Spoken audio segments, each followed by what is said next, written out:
করা তার উপর ফরজ।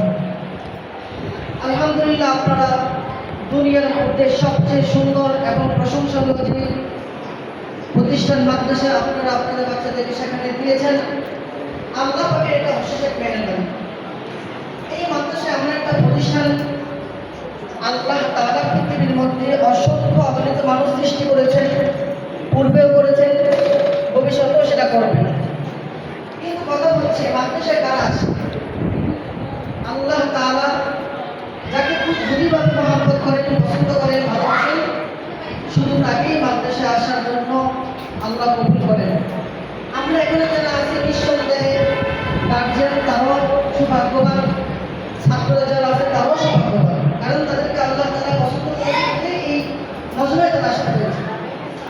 কত মানুষ রাস্তায় করে স্কুল কলেজে ভার্সিটিতে পড়ে, এগুলো কিন্তু পড়াশোনাও করে না, তার মানে আল্লাহ তাআলা তাদেরকে এলেমে দিনের জন্য পছন্দ করেন না।